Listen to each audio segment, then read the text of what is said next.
Okay, Sonia, we're on the drive right now to Guatemala. Past Yes. traffic. We're gonna put you on the hot seat. We're gonna ask you questions, okay? Okay. When did you first realize that you wanted to help people? Was it like when you were a kid? Did you something happen? You're like, oh, I want to help people. Or... Yeah. When I was a kid, I want to be a doctor to be able to help them with surgeries. So I want to become a surgeon to be able to help the people. That's when I start feeling just to help. At the time we grow up, I always try to be nice with the humanity, no matter what. Then when my kids start growing, I start volunteering in a school. After I become a Muslim, we go volunteer. What year was this? 90s, 97, 98, Okay. no, 99. After my kids born, about between after 99, 2000s and up, I start feeling like I need help more. I have, at the time, we and my husband, we had a vision to build a masjid. Just like that, we would like to be a masjid. Where? 2000, where? Anywhere. In Mexico, probably. Mostly it was in Mexico. 2000 to 2010, 11, 2009, something like this. We had the vision. I was living in somewhere in Fontana. 2013, 2014, I went through a big test with my kids, with my family. I realized that life is not that the way we think. We have nothing here. We need to do something. So I will take with you. This is what I was probably feeling or I need to do. And just thinking about the vision to do something in Mexico, build a masjid. Then in 2014, a group of Muslims ladies came to me at my house and they proposed me to do the helping the Muslims in the border, TJ Rosarito. But you're talking about the revert Muslims. Okay. Let's do something with them. So let's start working with two organizations they mentioned. Then I asked them, let's do our own. Let's build our own so we could go and expand our work and see what is the need of the Latinos revert in Mexico. Why did you want to do your own? Like, why not just work with other organizations? Because, first of all, we were all women's.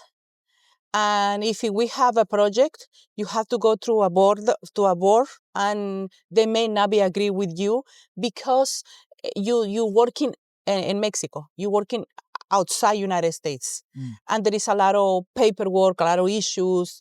They do not believe so much in helping outside the United States, especially in Mexico. It's something new. Not that the organization, they don't do that. We start little by little doing our own. Alhamdulillah. And you started in San Diego? In San Diego. I was living in San Diego. Somehow, I ended living in San Diego in 2010. Okay. Subhanallah. I think he had a old future for you without you notice. I moved there and we started the process. And our intention is, believe me, it's to help the people who don't have access through easy things about Islam, especially for the Rebel Muslims. And how did they become Muslim? Like how are they becoming Muslim in Mexico?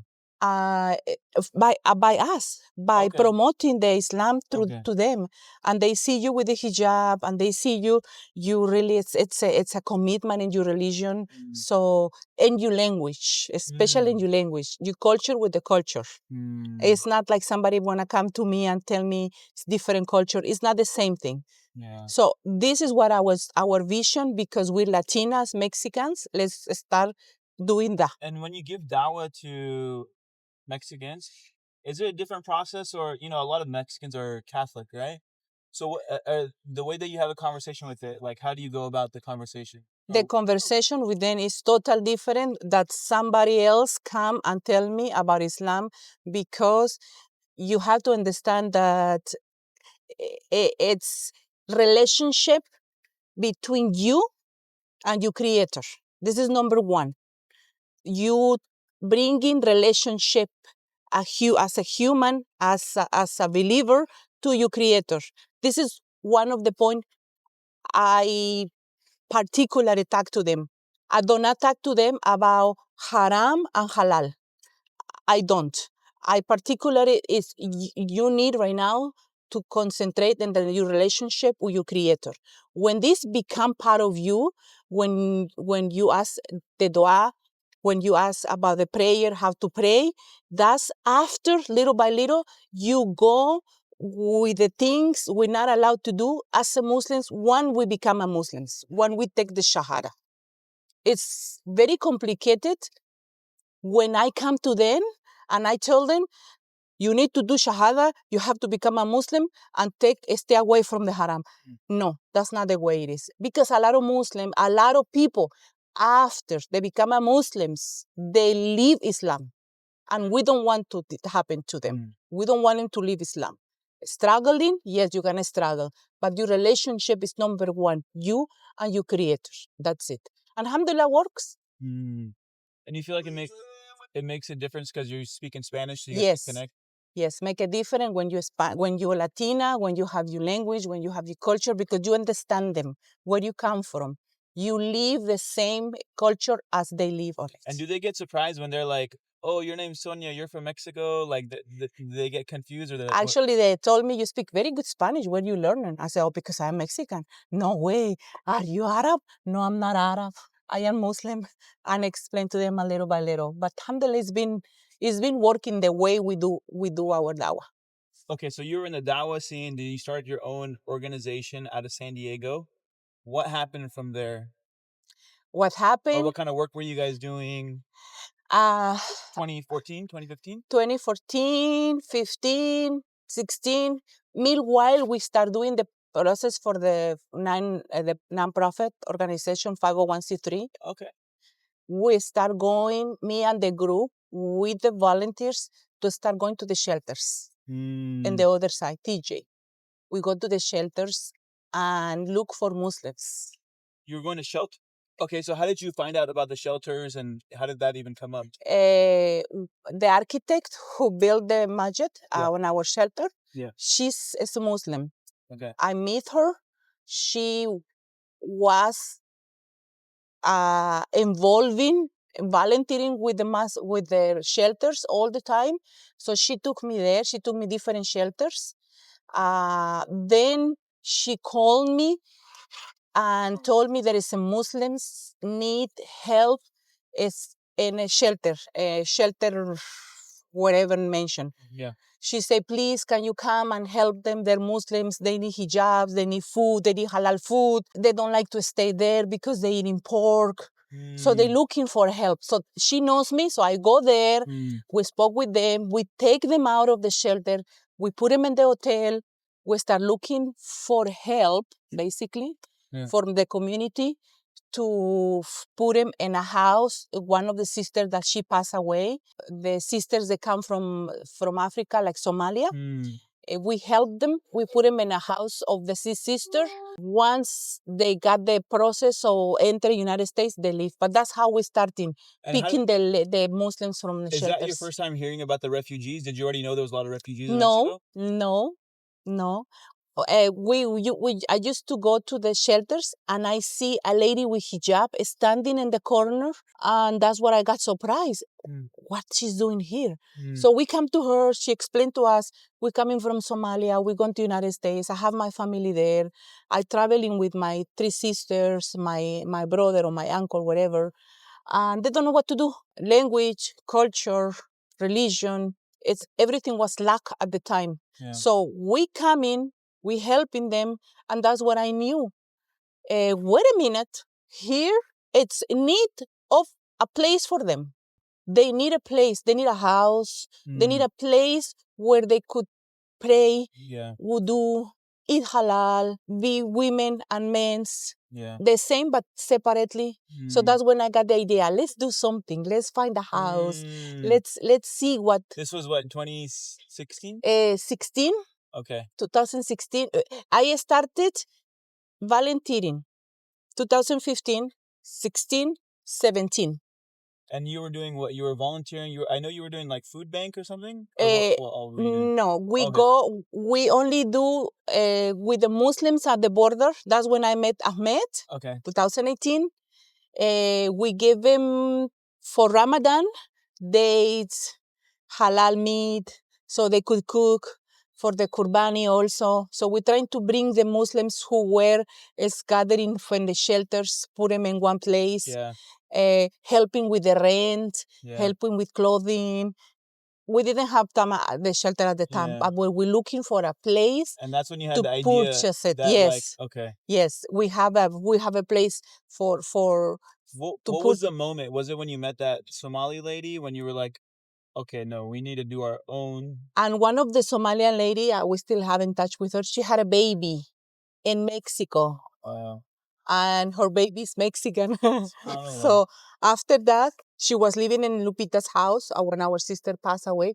She moved to United States. Now she has a green card, everything.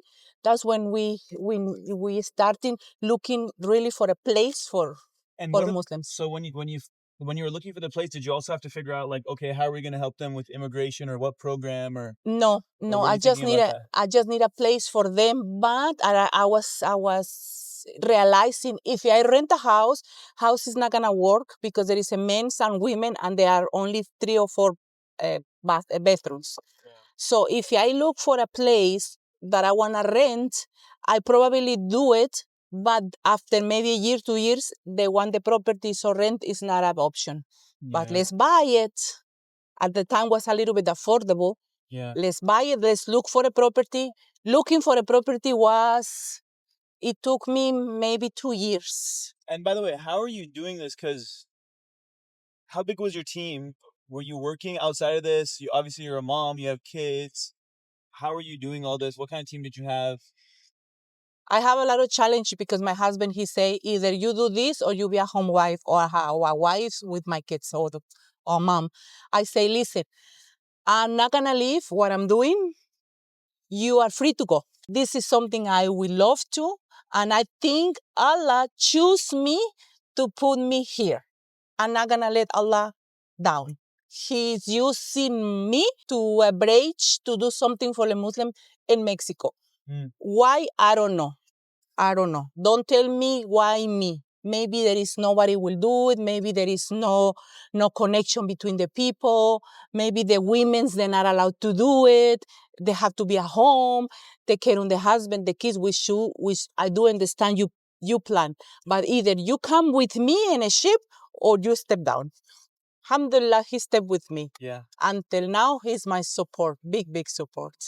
And that's why I understood that that Allah using me to do the help what he wants for the Muslims. So what was your team like? Who all was helping you? Was it just you and him? Or? At the time, my husband and I, another 2 sisters, we have very small team. Yeah.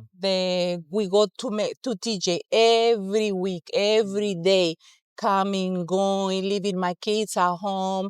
It was a lot of struggling. We have no funds, no donation at the time. We're using our own money to buy. We tell the community to give me clothing, stuff, money to buy food for them. So we started from the zero. Alhamdulillah. So then when did things start getting serious where maybe the shelter started coming together? Because I remember when I first met you, you were kind of famous. Like, a lot of people were interviewing you, or you were doing a lot of work. People started finding you. When we were at the shelters, the social media, the people there seeing Muslims coming in Mexico helping, what's going on, what's happening here. Are you Arabs?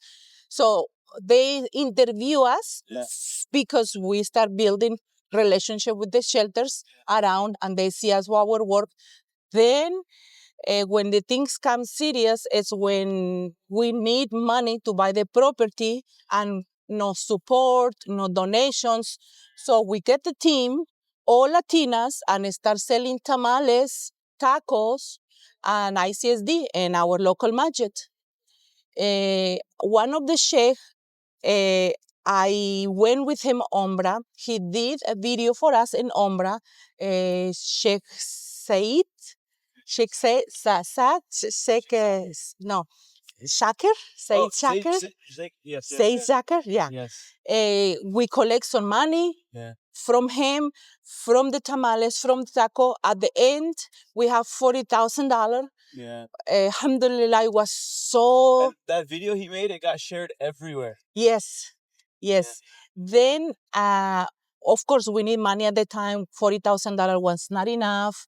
Everybody, we have using our own money. Nobody, everybody was volunteering. Then I went to Umrah and I asked Allah subhanahu wa ta'ala to give me strength, to give me people who believe or who can or who will feel for the refugees, who believe that there is need in refugees. Did you ever have a moment where you were, maybe it was too much, or you're like, hey, I can't do this, or I have to give up? Did you ever have a moment like that? Nope. I will never even think, even though there is a struggle a lot. I believe I want to do more before I leave. So there is no way I'll imagine I'm gonna leave it or I'm tired. No. My brains tell me you have to continue before you die, before you go. So that's what I'm doing. And why do you now? Because now with Latina Muslim Foundation, you guys are focusing on refugees. Why is that the place where you guys spend majority of your resources, energy? What is it about the refugees, and why do you want to help them? Because when a refugee comes in Mexico, me as a Mexican, I imagine myself going to Middle East, and I don't know the language, I don't know the religion. What I'm gonna basically, when I step there, who's gonna help me? Who's gonna not help me? What I'm gonna find over there in a place is not my country. Yeah. So I put myself in them. When regardless politics, war, hard situation, climate situation, when they leave Middle East, when they leave Africa, when they leave their country, you feel that as a Muslim, you have to help your brother and your sister first. The humanity, you have to help him. But because I am a Muslim, my religion tells me you have to step and help them. So 2021 is when you guys opened the shelter, right? Yes. What was that? Or 2022? And COVID came. Yeah. 2019, the end of 2019, we went to Umrah with the Sheikh. Yeah. 2020, it was COVID. Yeah. Nobody go out. Everybody stay in. We have a big challenge from that year where is COVID. Yeah. Because we're not supposed to go out. The borders, they will close for a lot of people. That's when one of the brother actually told me about our brother Latif. I called him right away and boom. The medical that I was waiting come through. Yeah. He stepped with us. He believed in the project. He said, I'm in to help my brother, my sisters who are struggling, that they want to come to United States or Canada. Yeah. With having something in TJ. And he is the only one, basically, he trusts this project without me knowing me. Yeah. Nobody else did so much the way he does. And I believe he is been choosing the same thing from everybody who has the money that they don't want to do it. Yeah. You could have the money, but you don't have the will to do it. Yeah. And subhanallah. Yeah, and that's when the big fundraising push started, right? Yes, he basically raised he raised the money without going to lunch good, nothing. Yeah. He spoke with the good donors, and he told them it's very important for this, as I mentioned him. So we purchase it, then we got the money to start the renovation, building renovation, because as you saw, it was. And when we came, we did the videos there exactly, too. We did it. Then 2021, we're about to finish the construction, everything. Yeah. That's when the first 2 families from Afghanistan came to TJ. And that's also when the big refugees, a lot of refugee families started coming from Afghanistan. Yes, Afghanistan, African, Russians, from everywhere. And there was a lot of people coming, and the shelter wasn't even done. No, it was not even done. and everybody wants to go inside. We have a lot of struggles. Yeah. That's when Sister Angie came. She started helping us. MashaAllah, it's from there like a dream. Yeah. And so now we have number 2. Yeah. So what's it like at the at Tijuana shelter now? If you can give us an idea. Now it's running smoothly. You have a team. We have a chef. We have families coming in and out. What is it like now every time you go there? Right now, it's everybody knows what they do. Okay. Yeah. It was a little bit hard from the beginning to teach them because we have a rules. Yeah. You have to clean up. You have to be kind. You have to be kind with everybody, with any brothers and sisters when they come. Yeah. Let's stay outside. You having a lot of refugees. We have a lot of refugees. You have a lot of refugees come from different cultures. Yeah. And the cultures also being Muslims. Come on, it's different. Africa has different culture. Middle East has a different culture. Especially in men, they say, I'm not supposed to clean up. My wife does for me. Yeah. My mom does for me or whatever. I'm a man. I'm not supposed to clean up. Yeah. But when you're in the shelter, you have your bed, you have no wife, you have no mom. Please, brother, you have to clean up. Yeah. And alhamdulillah, it's been very organized, very clean up. Everybody has to be clean. So a lot of people haven't been to the shelter. Yeah. Because you built it, you were there from the beginning and you see it now. How can you compare it to other shelters? You've been to a lot of other shelters, right? Yeah. What would you say about what's different about your guys' shelter? Our shelter, first of all, nobody drinks. Everybody pray. No drugs involved. Very clean. Yeah. From outside, from inside. So when somebody come and visit us, doctors, attorneys, government, whatever, the first thing is they always say, this is a very, very clean shelter. Yeah. I never go to a shelter that is clean as you guys. It's because we always on the top of them, cleaning, try not to have animals, mosquitoes, rats. Angie is responsible for this. What about the shelter being in Tijuana? Why is it important to be in Tijuana? Because when people come for asking asylum to United States, basically the biggest border from Baja California is Tijuana. None of the San Isidro, TJ. Yeah. No Tecate, no Texas, it's TJ. Yeah. It's one of the biggest border in the world. Yeah. So they know it's easy because they want to cross to different points. Yeah. So they have to come to Tijuana. Yeah. So now you guys are starting shelter number 2. It's open, still being renovated, but it is open. We're taking people. Yeah. How do you feel about that shelter? How do you feel about number 2? It's more easy because now we know the process. Yeah. So the process from starting from 1 to 10, it's been very, very easy. Alhamdulillah, people start knowing us that it's a shelter. We come in. Yesterday, the sheikh came and he said he has 5 brothers. He's looking for a spa to put the 5 brothers. Wow. And it's been, you enjoy more right now because I feel you did one. Yeah. It was not in rush. You don't know what to do, but right now it's very enjoyable. Yeah, because you know, hey, we're going to do this, this, this. Exactly. Plus seeing them that alhamdulillah, I'm going to be with my brothers and sisters together, cooking, praying, and subhanallah, somebody's going to help me with my rent, with my food. Yeah. So I could be able to work and this money, save it for my paperwork or send it to my family, which is in back home. They live family. They're responsible for the families. Yeah. And even $100 for them, it's a lot. It's a lot. What would you say now? There's refugees now. I think slowly, you know how people now when they are leaving their country, when they go to other places on their journey, they're looking for masjids. I feel like now in a few years, people are going to try to find Latina Muslim Foundation. Where's Latina Muslim Foundation? Where's that shelter? I need to go to that shelter. Yeah. What's your message? Do you have what message do you have for the refugees around the world that are going to make the journey? And inshallah, one day they'll end up with us. What advice or what message do you have for that? To advise them to Google Latina Muslim Foundation, and they will find our address in Tapachula, Chiapas, and in Chiches.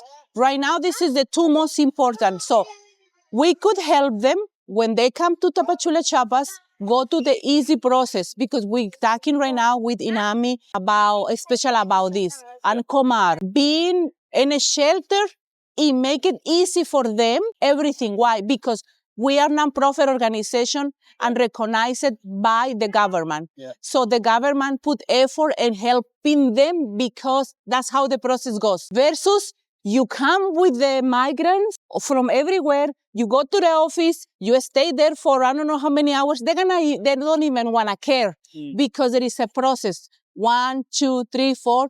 Being in the shelter, especially for making paper for Comar, is make a huge difference. And this is our first shelter, Muslims in Tapachula, Chiapas. Nobody had it. Alhamdulillah. It's a big gift. Thank you. You're welcome. Have a good day. Okay, guys, you heard it from Sonia. I know she hasn't been on the camera that much, but I think getting your story and understanding why you're doing this, I think it also will help people that want to support. Yeah. Some of them don't really know what we actually do here. You know, when I first started helping you guys, I thought Latina Muslim Foundation is for Latinos. Latina girls. Latinos. I thought it was for sisters, Muslim sisters. Yeah. We're helped, but it's not. It's for every. Why do you guys call it Latina Muslim Foundation? Because it's just a women organization built by women and they're all women. But no, not only women. Yeah. I have my team. Yeah. 5 men. Yeah. 5 men. So Latinas with a big support of the 5 men, mashallah, is behind the scene. But we just a face. Because we all work for the sake of Allah. We work with our heart and with a strange. And believe me, when any CEO on each organization who's running organization do the work, you make a difference and you'll see the difference. It's not only being CEO, stay and the other side just texting, blah, blah, blah, giving orders. We come to our shelters. Do the work and field. Yeah. Do the work in the field and put the money in the supposed to be in the help of the people. That's how a CEO it has to do. That's a real CEO for you right there, guys. Okay, guys, we'll see Love you soon. you.